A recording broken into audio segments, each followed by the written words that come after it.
Hola y bienvenidos a este nuevo episodio de esta nueva temporada, a la cual llamaré, no sé cómo llamaré, pero es una nueva temporada.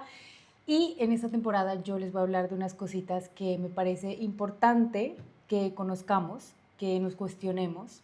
¿Y por qué me surgió la idea de empezar a hablar de temas que quizás suenen sacados de películas, sacados, o sea, para empezar, nuestra realidad hace rato ya superó la ficción.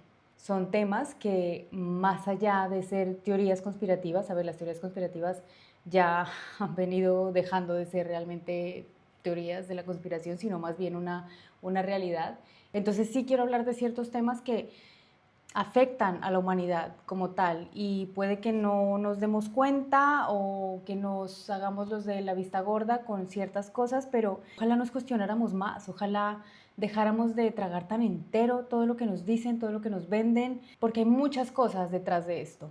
Entonces, esto no es un interés que me haya surgido a mí pues de la noche a la mañana, como de ayer a hoy, no. Yo, de hecho, mis intereses literarios cuando yo estaba chiquita eran estas revistas, o sea, este tipo de lecturas eran las que a mí me gustaban. Y además de esto, cuando yo tenía 12 años estábamos visitando a unas primas en Bogotá y en esa casa, pues en esa época no, o sea, yo no tenía celular ni nada para estar pegada a las redes sociales ni nada de eso. Y curiosamente me encontré un libro en esa casa que hablaba de muchas cosas que iban a pasar en el futuro. Ojalá me acordara yo cuál es ese libro. Pero vean, yo en los días que estuvimos ahí, yo me devoré ese libro. Impresionantemente, muchas de las cosas que yo leí en ese libro han estado pasando. Entonces, dicho esto, hoy les voy a hablar del CERN, del colisionador de partículas. El CERN plantea preguntas bastante inquietantes, como si estamos jugando con la realidad y si estamos jugando con las dimensiones que hay. Yo no les voy a hablar de física, pero les voy a contar brevemente qué es lo que se pretende con el colisionador de partículas. Y es que los científicos tenían la misma pregunta que tiene básicamente toda la humanidad y es cómo nos creamos, ¿no? De dónde venimos. La cosa es que ellos hacen chocar partículas casi que a la velocidad de la luz, si no es que ya lo hicieron a más velocidad. Ellos lo que pretendían era recrear el momento exacto cuando pasó el Big Bang y ¡pum!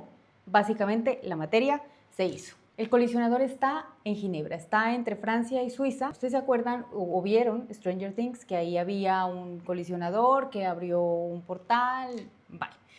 Pues eso mismo lo tenemos aquí, claro que sí. Entonces, mientras para unos el CERN representa el mayor logro científico de nuestra especie, para otros podría ser mucho más que un laboratorio. Hay quienes creen que busca abrir puertas a otras dimensiones y hay quienes también piensan que estudia inteligencias no humanas. El CERN significa Organización Europea para la Investigación Nuclear. Como les comenté, está ubicado entre Francia y Suiza. Es el acelerador de partículas más grande construido por el ser humano. Se trata de un túnel circular de aproximadamente 27 kilómetros bajo tierra. Dentro de él viajan patrones a velocidad cercanas a la luz. Como les comenté, yo creo que esto ya pasó. Cuando alcanzan esa velocidad, chocan entre sí y esos impactos generan una cantidad inmensa de información. Pero aquí surge la primera pregunta y es, ¿por qué alguien gastaría millones y millones y millones de euros para que estas partículas tan pequeñitas se choquen? Porque los científicos creen que esas colisiones recrean las condiciones que existían justo después del Big Bang. En otras palabras, intentan observar cómo nació el universo. Explicado lo anterior, hablemos del bosón de Higgs o la partícula de Dios, como también la han apodado. ¿Qué pasa con la partícula de Dios? El bosón de Higgs es básicamente lo que hace que nosotros seamos materia, que nosotros seamos esto. ¿Saben? Es como, no sé cómo más explicarlo. ¿Qué significa realmente el bosón de Higgs? Imagina que todo el universo está lleno de una sustancia invisible. No podemos verla, no podemos tocarla, pero todo pasa a través de ella. Ahora imagina dos personas intentando caminar. Una atraviesa una sustancia casi sin esfuerzo. Otra siente muchísima más resistencia. Esa resistencia es lo que hace que una partícula tenga más masa que otra. A esa sustancia invisible la física la llama el campo de Higgs. Y el bosón de Higgs fue la prueba de que ese campo realmente existía. El 4 de julio de 2012, el CERN anunció oficialmente que el bosón de Higgs era real, que esa vaina existía. Este fue un descubrimiento muy importante, que de hecho Peter Higgs, que fue el científico que hace muchísimos años atrás ya había dicho como, oigan, esto existe, y muchísimos años después fue que dijeron, ah, mira, sí, es verdad, esto existe, listo. Luego de esto, pues Peter Higgs ganó el premio Nobel de Física. Ahora, quiero hacer énfasis en el 2012, que en el 2012 haya pasado esto, porque se acuerdan ustedes que en ese año hablábamos mucho, o se hablaba mucho, que yo recuerdo también, del fin del mundo o del calendario maya, que algo iba a pasar el 21 de diciembre del 2012, que se termina un ciclo, que algo iba a acabar. Mientras tanto, en Internet también se empezó a hablar mucho de despertares de conciencia, de saltos cuánticos, de cambios de energía, y tiempo después se empezó a hacer muchísimo más popular el llamado efecto Mandela, que de eso seguramente haré un video exclusivo de lo que es el efecto Mandela. Entonces se plantea la pregunta de, ¿será que el colisionador de hadrones nos movió al universo más próximo que teníamos y cambiamos de dimensión? Con algunos no hubo ninguna explosión, ni ninguna luces, ni nada que hubiéramos cambiado de una dimensión a otra, sino que simplemente ¡pum!, nos movimos. Y hay cambios muy ligeros, pero que la gente los empezó a notar.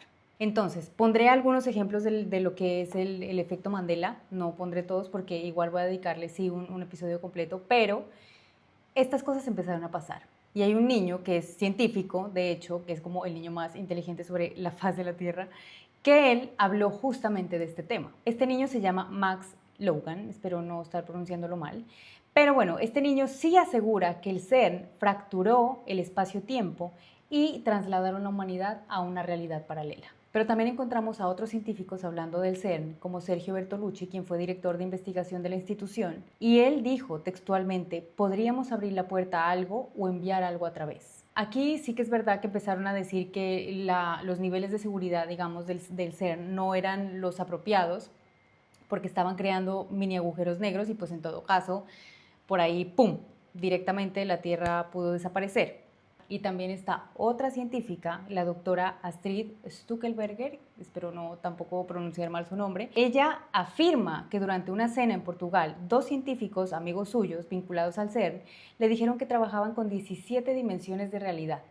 Según su relato, la realidad sería mucho más amplia que las 3 dimensiones espaciales y el tiempo que percibimos habitualmente. Según ella, estos físicos le hablaron de la existencia de una especie de puerta o portal en las instalaciones subterráneas del CERN. Hay una historia muy particular, que es la historia de la bufanda. La cosa es que ustedes imaginarán la cantidad de cosas que la gente, los trajes que la gente tiene que usar, ¿no?, por seguridad y demás. Y la cuestión es que dentro del colisionador apareció una bufanda. Esto por ninguna razón podría pasar. La cuestión es que ellos comentan que en algún momento cuando se abrió este portal salió esa bufanda, o sea, como si alguien lo hubiera tirado a través de un portal y ¡pum!, la bufanda quedó ahí. Pero bueno, esta historia ahondaré un poco más y la contaré. Astrid plantea la posibilidad de que las inteligencias con las que se encontrarían en estos portales, en estas dimensiones, no fueran extraterrestres en el sentido tradicional, sino seres de otras dimensiones o de otros niveles de realidad. Ahora, hay cosas muy particulares que también despiertan sospecha, y es que cada vez que este colisionador de hadrones, ahora no les he contado por qué estoy haciendo este video, de hecho, y aquí es una parte importante, y es porque recién, hace unos días, la semana pasada, bueno, esto ya lo verán la semana antepasada, apagaron el colisionador de hadrones. Entonces, aquí es donde viene la parte jugosa del asunto, y es que cada vez que el colisionador se apaga, cosas pasan, cosas que afectan directamente a la humanidad. Ubiquémonos en el 2008. 2008 se prende. Días más tarde empieza a fallar, toca apagarlo. ¿Qué pasó en el 2008? Crisis financiera mundial, recesión económica global. Continuamos hacia el 2009. Yo les voy a hablar de no todo lo que pasa, obviamente, durante esos años de apagado, porque sí que es verdad que hay que entender que el planeta, de todas maneras, es un ser vivo y pues obviamente actúa como tal, ¿no? Pero durante los periodos de apagado, las cosas de repente es como si se intensificaran muchísimo. Entonces, pasemos al 2009. ¿Qué pasó en el 2009? Pandemia de gripe A, H1N1, terremoto en la Aquila, espero no pronunciarlo mal, en Italia, con una magnitud de 6.3, terremoto y tsunami en Samoa, de magnitud 8.1. Y en el 2013, justo después de que se descubre el bosón de Higgs, lo vuelven a apagar. En el 2013 tenemos el tifón Haiyan. Yo, la verdad, voy a pedir disculpas por mi pronunciación de ciertos lugares y de ciertas cosas, pero ajá. Luego, la epidemia de ébola en el 2014, inicio del conflicto en Ucrania, también 2014, y el terremoto de Nepal en el 2015 de magnitud 7.8. Después, a finales del 2018, se vuelve a apagar ¿Y saben cuándo se volvió a prender? En el 2022. Ahora, vamos a ver qué acontecimientos sucedieron. Los incendios de Australia entre 2019 y 2020. La pandemia, que obviamente ya todos la conocemos. La explosión del puerto de Beirut, erupción del volcán Cumbre Vieja, La Palma, erupción del volcán Hunga Tonga. Bueno, espero nuevamente, mil disculpas por mi pronunciación. Listo. Se reinició en el 2022. Digamos que aquí ya obviamente venimos como en una serie de crisis y de golpes importantes que no dejaron de pasar aún cuando el colisionador estuvo encendido. Y el 29 de junio de este año se volvió a apagar. ¿Qué tenemos en junio? El terremoto de Venezuela, doblemente sísmico. Ocurrió la misma semana en la que el colisionador se apagó. Y para ir cerrando con este tema, también quiero compartirles algo que pasó en las instalaciones del CERN, y es que ahí hay una estatua de Shiva, cosa que me parece bastante curiosa.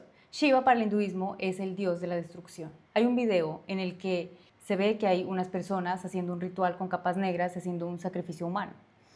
Esto, pues obviamente, cuando salió a la luz fue como, no, eso era un chiste, es una broma, eso era... no, como te dijera yo que realmente los sacrificios humanos existen, y esto no es una cosa muy alejada, porque todo está muy conectado con los archivos de Epstein, por ejemplo.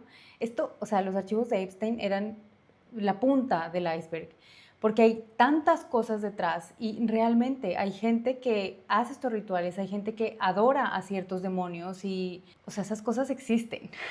Y bueno, eso era lo que yo quería contarles hoy. No les estoy diciendo que crean en absolutamente nada de lo que yo estoy diciendo, simplemente pregúntense cosas, no coman entero, cuestionen, investiguen, que lo que realmente vemos no es ni la, no, es que no es nada.